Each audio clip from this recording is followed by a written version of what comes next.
What happened on a lot of these bills is politically, how long is a presidential, term, and that's 4 years. So they kind of went 4 years to the next year. So really and truly, as a planner, what we have to do is say, okay, this is the way it is for now. We know that things are going to change. We will pivot. We will make adjustments. So have you ever been to a restaurant and been with a group of people, and then you read on the menu and it says for parties of 8 or more, we're going to go ahead and charge an 18% gratuity. The servers that serve your table and get that 18% gratuity do not get to count that as no tax on tips. Why? It's a tip. It's not. It's a service fee because it was charged whether you wanted it to or not. So 529 plans have absolutely gotten expanded, I think, in a very positive way. So you can use the 529 plan money for more and more and more. Welcome to the Financial Puzzle Playbook Podcast with your host, Jim Sumpter. I'm RJ Malik, producer of this podcast. Jim, maybe we should record what we talk about before we start the recording of the podcast. You know what I'm saying? I do. Yeah. Sometimes we can have fun with things. Yes. First of all, RJ, it's good to see you. It's been a little bit of a break here. Yeah. So we were catching up, and it's funny because I always talk about the these puzzle pieces that I always try to put together when we're talking about a financial plan. And, I'm going to jump to one that really I spend a lot of time on, and that's tax planning. Today is going to be all about income tax. And so I know you're excited. You've got just me, which means you and I are going to have a conversation about probably your favorite topic of income tax. But it's important. It's very important. It is. Well, one thing, there's, I can't guarantee a whole lot in my industry. One thing I can guarantee is that tax code is going to change. Yeah. And that has happened. And what precipitated this message, as you and I were just talking about, is I have clients that are, age 65 and older. And I have students, as you know, I teach a college class on personal financial planning. So I have students 18 to 22. Well, there are parts of this new tax bill, the one big, beautiful bill that was signed last July, and it did become tax code. And we're starting to see a lot of those pieces of the puzzle come to fruition because now people are starting to gather and get their information for their tax preparation for 2025. A lot of the things went into effect in 25, some in 26, some, as we'll talk about in just a minute, are going to end after 4 years. Some became permanent. And so, as with all things in tax code, it's fluid and it's kind of like, what have you done for me lately? And so that's kind of where we are. So you get the conversation with me about tax code. So looking forward to it, Jim. Well, let's start with one that is probably, you actually probably are looking forward to because you live in one of those states where state and local income taxes, so SALT as we call it, is higher than, say, in the state that I live in. Yes. And so are you familiar with the new rule? I am not, because when it comes to taxes and where I live in Jersey, my head gets very red and my vocabulary gets very small and the words no one really wants to hear. Got it. Okay, that's fair. Very fair. Okay, so let me hit on, and I'm not going to go super deep on any one of these topics. I want to hit several different topics just to be some things to look out for. Yeah. Here's the deal on SALT. In 2017, if you itemized your deductions, okay, then you were limited on state and local income tax, which includes the amount of money that you pay to your state for taxes. It includes property taxes. It includes ad valorem taxes, anything that you would pay to the state or to your locale. So that's what SALT is. That was limited to $10,000. And it became a big political conversation. One particular party loved it. One particular party hated it. And so, really, since 2017, there's been this back and forth, and that was one of the things that got put into the code. Is this year, well, actually, starting in 2025 through 2029. Okay, so it's a temporary fix. Number is going to go to 40,000. Um, it is going to escalate each year with inflation, but only through 2029. So it's sort of a short-term fix. But if you do itemize, if you pay a lot in property taxes, ad valorem taxes, things like that, this could be a big deal. Um, and If you don't mind me interrupting, yeah, go ahead. Yeah. something short term like that, as a financial advisor, I mean, that makes your job tougher, right? Because you look at it and you're like, okay, they changed the rule and I can work with my clients and help them. But come 2029, you're not sure what's going to happen. So, Yeah. I mean, So what gives? Yeah. exactly. I mean, to me, that just sounds stupid. So stupid is a harsh word, but Okay, well, I will agree with it. I'm from Jersey. You're from Jersey. Okay. Okay. I get it. I get it. I get it. So I'm going to answer your question. The short answer is yes, it does. But let me tell you why that a lot of these rules that we go through are going to be limited. Okay. Okay, So the Republicans passed this tax code and then it was signed by the president through what's called reconciliation.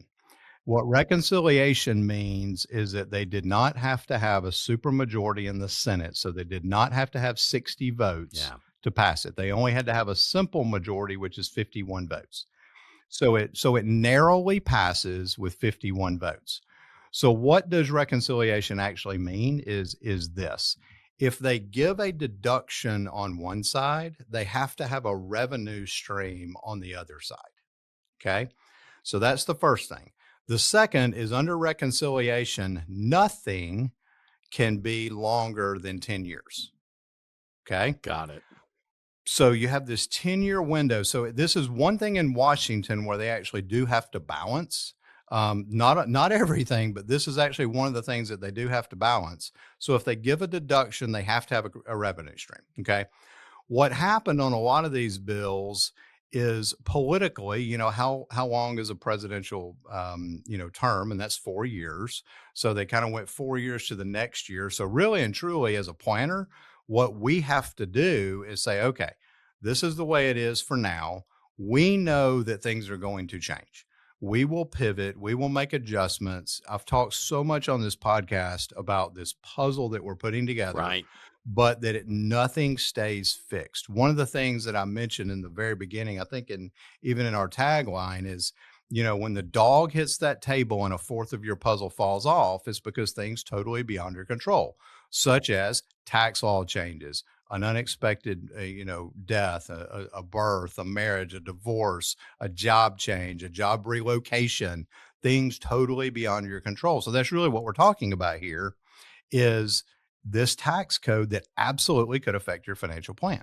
So to your point, is it hard? Yeah. I mean, financial planning would be so much easier if you could tell me exactly what the code was going to be, exactly what your income was going to be, and the day that you were going to pass. Because then I would know exactly the ending date to make everything work. It'd be a whole lot easier. We know none of that. And so what we have to do is take where we are now, where we feel, encouraged that things might go, knowing that we're going to need to pivot and adjust. And that's one of the reasons as a financial planner, as a tax planner, which I do a ton of, and our team does a ton of, is this is why we're always talking about this. And so to your point, longer answer, but that's my answer. Is it tough? Yeah, it is. But it makes sense. Yeah, yeah, and that's really the premises of our or the premise of our business is around this financial puzzle that we help you put together, and that's one of the things that we do. So, okay, so the SALT deduction is going to help you because of the state you live in. Now, if you're a higher earner, or if you have a large mortgage, or you have a lot of property taxes because maybe you have property in various states.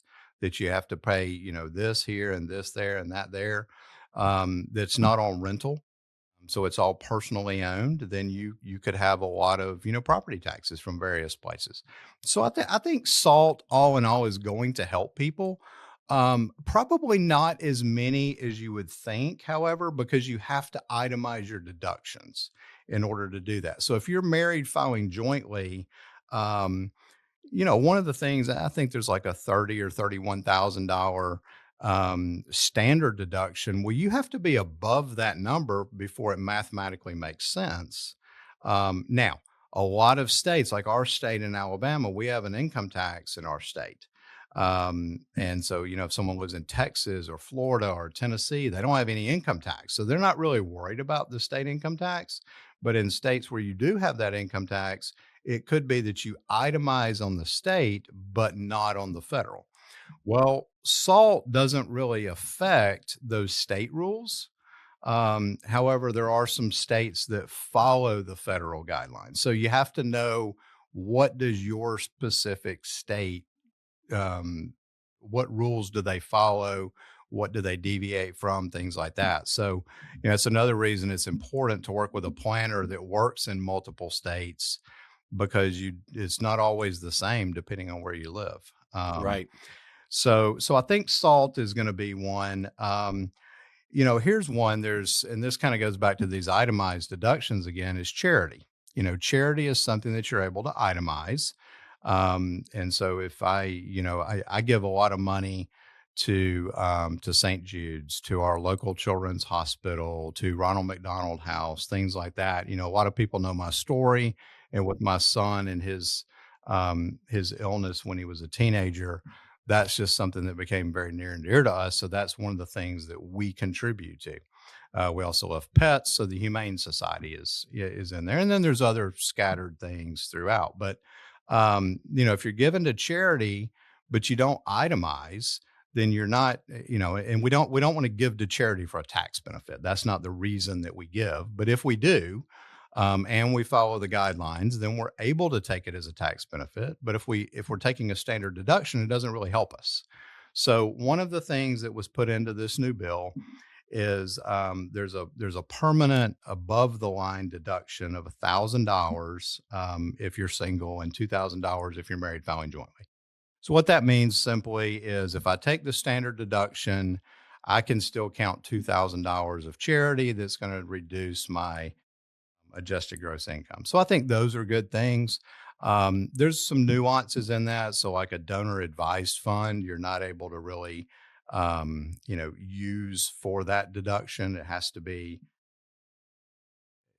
certain types of charities that you would give to, and it has to go directly to that charity. Hi everyone, I'm Cassidy, the second C in CMC Financial. So dads sometimes get on a roll with this podcast and might forget to remind you about a few things. 1, don't forget to like and share this podcast and leave a review. 2, follow CMC Financial on all of the socials, Facebook, Instagram, and LinkedIn. And 3, go check out the website at cmcfp.com. Okay, back to my dad. He's probably still talking. So the RJ charity is not going to work. The RJ charity, it will for some cases, but not for this one. Yeah. Yeah. Yeah. So that is true. The RJ charity, now that's a very important organization.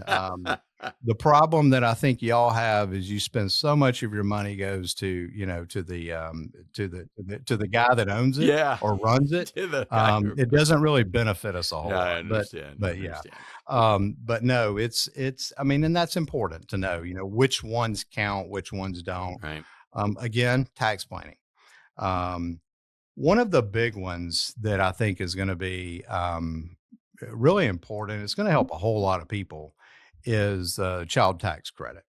This is something that prior to COVID, was $1,000. COVID came along, we increased it to $2,000. Then we got into COVID longer, and we increased it even more for a few years if you were under these limits and amounts, and so on and so forth. There's all these massive rules with the Secure Act, Secure Act 2, all these, named bills that Congress came up with. Well, One of the things that they did in this tax bill back from last July is they increased that number to $2,200 per qualifying child. And so, who's a qualifying child? Is anyone under the age of 17 that is your dependent and you're under a threshold. I believe that threshold is somewhere around 400,000 for married filing jointly. So this affects a lot of people. Where it also can affect people is what's called a refundable amount. And I think a lot of people don't really realize this. So let's say that, for example, your tax bill, let's say you have two children, okay? And say your tax bill is actually, you get it down, it's going to be like $2,000, okay? Well, if you take the refundable portion is 1,700. Well, 1,700 times 2 is 2,400. But if you only owe 2,000, logic would think, well, I can't go below zero. Unless it's a refundable portion, then it can go below zero. So in my example, if you owe a $2,000 tax bill, you have two children, so you have $2,400 that's refundable. That means you're actually going to be below zero and you're going to get a $400 check. Okay. Now, if you owe $10,000 and you subtract 2,400, that doesn't you're going to get a credit, but it's not going to go below zero. Then there's the actual amount is 2,200, 1,700 of which is refundable. That means that 500 is not. And again, that's per child. So if you've got, 4 kids, take the number, multiply it times 4. This is a big deal because, a lot of families, you have the husband works, the wife works, you've got some children, they've got expenses, things like that. Here's where tax planning comes in, though. Let's say that today you've got a 16-year-old and then a 14-year-old and a 12-year-old and a 10-year-old. What happens next year is that 16-year-old turns 17. That $2,200 goes to $500. So if you don't make adjustments along the way, and this is one of the reasons that when I do tax planning, I'm looking every year at these certain things, because at some point those kids are going to turn 17. Right. And that's a big difference, especially if you got 2 or 3 and all of a sudden, I've got one client, he's got triplets. So guess what, man, he's going to go from like $6,600 to $1,500 like that because of a birthday. Right. And that's fortunately, that's not going to happen for about 3 more years. So I don't have to worry about that conversation, but when it happens, it's going to really happen. And so, yeah, triplets at 14 years old, if you can imagine that. So amazing. It's Well, gonna you're be going to have that conversation with him probably a year out from when they turn 17. 100%. Yeah. 100%. Yeah.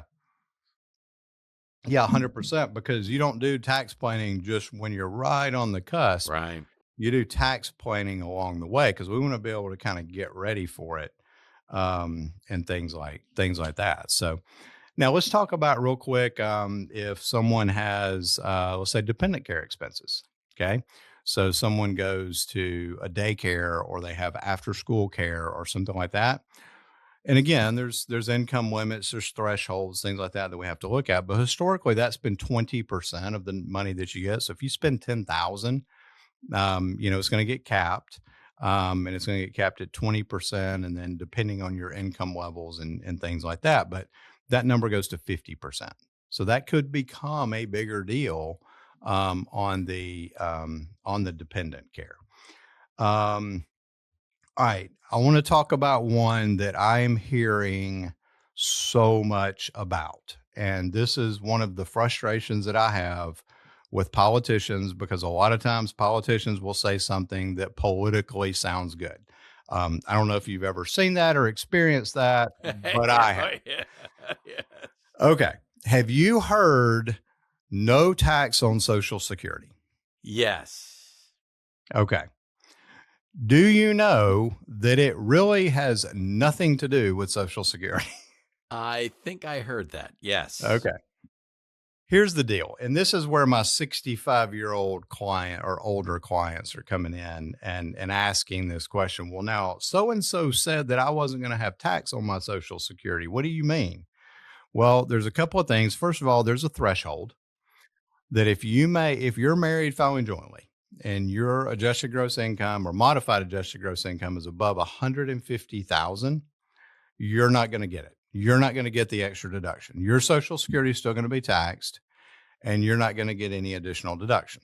Now, if you're under that, then your Social Security is still taxed on the tax form. But what you get is a $6,000 per person deduction, which reduces your taxable income by $12,000. The math on that number is many times real close to what the tax on the Social Security would have been. So I guess theoretically, because of the way that sometimes we have what I call congressional math, which sometimes doesn't completely add up. Yeah. If we have congressional math, I guess theoretically you could say, well, yeah, I mean, I gave you this charge over here, but I credited it over here. So at the end of the day, it's zero or close to that. If you follow that logic, then I guess you could say there's no tax on Social Security. But here's the thing. You got to be 65 and under a threshold.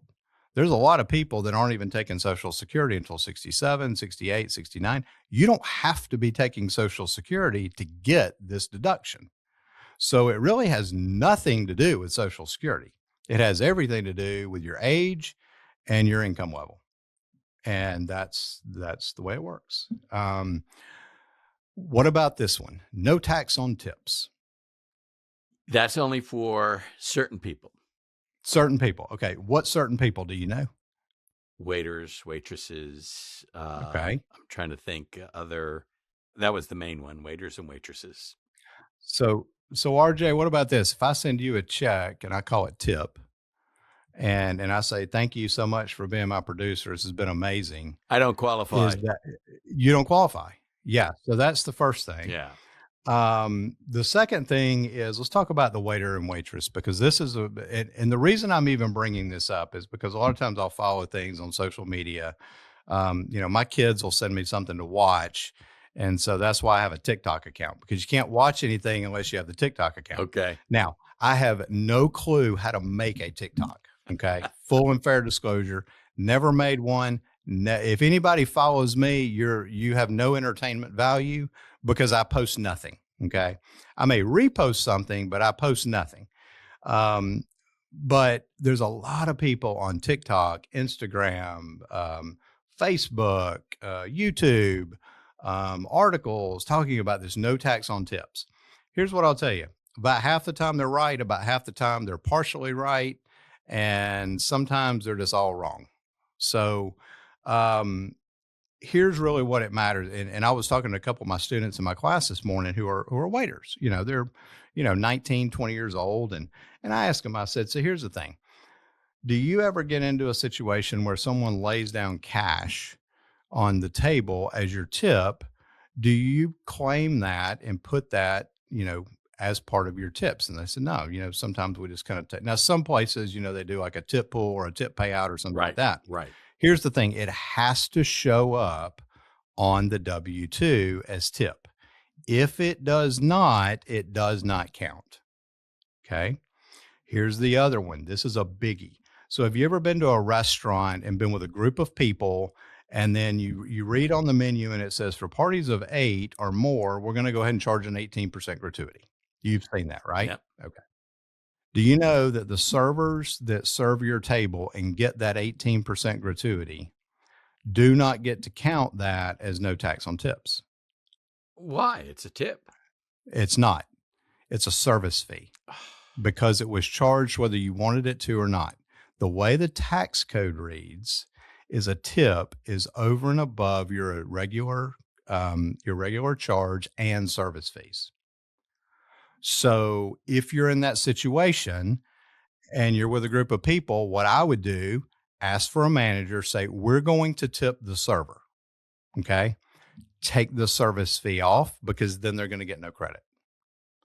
But if you leave a tip or a gratuity in addition to what you were asked to pay, then it's considered a tip, which is the no tax for tips. Right. Okay. Okay. But here's the thing. It's only up to $25,000. Okay. So if you work at I've dined at high end restaurants where some of those servers do really, really, really well. Yes. It is not on every dollar. It's up to 25,000. And here's the other part: 25, 26, 27, 28. It's one of those 4 year deals. Okay, it increases every year. Well, it will increase every year, but also starting in 2029, it goes away. Right. This is one of those political things, okay? Because again, a presidential term, a congressional term, somewhere between 4 and 6 years, depending if you're in the House or the Senate or the presidency, whichever. So a lot of these things kind of go away because remember reconciliation, they kind of go away after that period of time. So I'll tell you, the no tax on overtime, that's the other one that I'm hearing a lot about. So if I make $20 an hour and I get to pay time and a half on overtime, so I would make $30 an hour. So no tax on overtime. What dollar amount should that be on? It should be on the entire thing, but I have a feeling it's not. It is not. It is on the overtime amount. Yeah, the $10. That's the overtime that you got.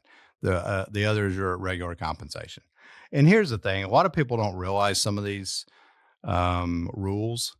Um, again, a lot of it. I mean, I will say this: all in all, I think personally, I think the tax code is really good in the way that they made the changes. I think it's going to help a lot of people. Um, but I think sometimes the messaging sort of gets taken out of context, and the whole reason I'm doing this whole thing. I'm Really? Yeah, go ahead. The message gets taken out of context. I'm glad I'm sitting down when you told me that. Yeah, well, it's Congress, and I Yes, know this is a yes. shock to you. I get that, but that's just the way it is. um, all right, what about this one? So this is one that not as being talked about quite as much, but it's the auto loan interest deduction. Have you heard about this one? I have not, but I Okay. am interested. You are interested. Okay. So if you bought a new vehicle in 2025 up through 2028, okay, that is, I think it's under 6,000 gross weight. So we'll say a regular car. So maybe a Ford Explorer and down, Sure. an F-150 and down, things like that. I'm a Ford guy and I'm a car guy. So that's the way I think about it. And it is for personal use. So we can't do this if we own a business. We can't do this if we put our car in service so that it becomes a business deduction. Even though we own it personally, the portion that is for business doesn't count. Okay. What it does is it allows us to deduct the interest above the line up to $10,000 per year. Okay. So if we finance the car and we have interest, then the amount of interest we can take up to $10,000 as a deduction. Now, here's the last piece of this. Well, there's a lot of pieces, but this is a biggie. The final assembly has to be in the United States. Oh. Okay. So we can't go buy our Lexus or our Subaru or our Mercedes or our BMW or, Honda? our Honda. Although some Hondas do have final manufacturing in the United States. Oh, okay. Some Hyundais have final manufacturing in the United States, but not all. What you want to do is run the VIN number before you make the purchase if this is important to you to make sure that you're going to get this deduction. Interesting.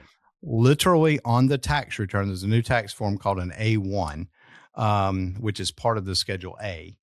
And so there's an A1. On the A1 is a place for the tax preparer, i.e., me, our office, whoever's doing your taxes, to put in the VIN number. If you don't, you will not be able to file the return. Got it. Okay. So the VIN number has to be there because it's based off of VIN number. Again, that's a 4-year deal. There's a couple of things for businesses with bonus depreciation, which is back. So if you're a business owner, maybe get in touch with us. We can talk about this.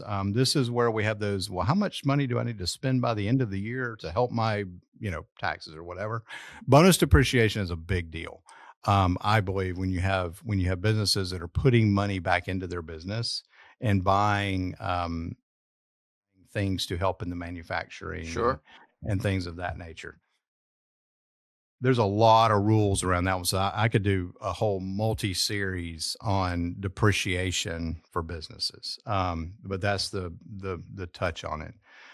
This is a big one, dependent care assistance program. So this is where on my W-2, I can withhold money to pay for dependent care expenses. That previously was limited to 5,000.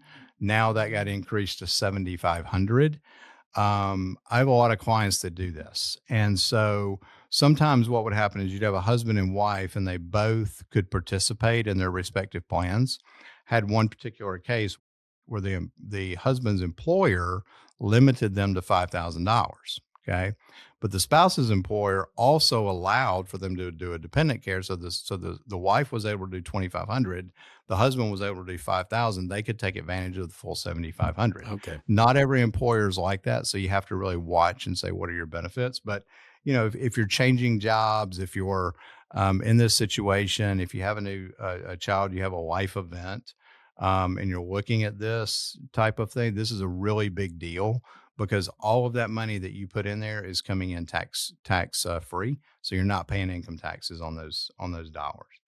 And then the last one that I will mention, which is important to us in the planning realm, is what happened to 529. So 529 plans have absolutely gotten expanded, I think, in a very positive way. So you can use the 529 plan money for more and more and more. And this is the education planning that a lot of times people will do. And what it's done is it's made eligible expenses more plentiful. And so, an example would be if I have a 529 plan and my student needs to get a new computer.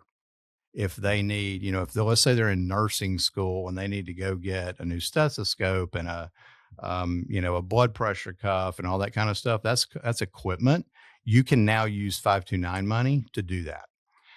Previously, you couldn't. Okay. There's been a lot of rules that have changed. So if you have a 529, you want to look into that. You want to talk to your advisor about that, and about what is an eligible expense. And I will caution, always make sure if you're going to do something that is considered an eligible expense, because if not, you're going to wind up paying tax on the gain and in some cases a penalty depending on what it is that you did. Always consult with your advisor. Always consult with your advisor, your financial advisor, your tax advisor. That I think those are big deals. Sometimes they're the same, sometimes they're different. So RJ, I told you this would be kind of fun, right? It was riveting. Here's what I will tell you. There's about 8,000 more changes that we could have talked about. I know. Yeah. You had a lot to cover. And it's important information. I mean, I'm teasing you No, about I know that, you are. but I know you are. the information is very important to be able to get the most and have your money work for you. Yeah. So before you go, though, Jim, how about some contact information?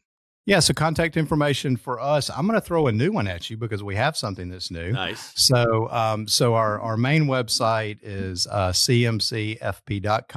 We have our YouTube channel, our Facebook, Instagram, LinkedIn. My contact number has not changed. That is 205-510-9074. What I will tell you is we do have for our outside business activity of CMC Tax, which, a lot of times we talk about CMC Financial. We also have CMC Tax, which is another division. We actually have a new website. Super simple, tax.cmcfp.com. We have a lot of great information, a lot of really cool calculators on there.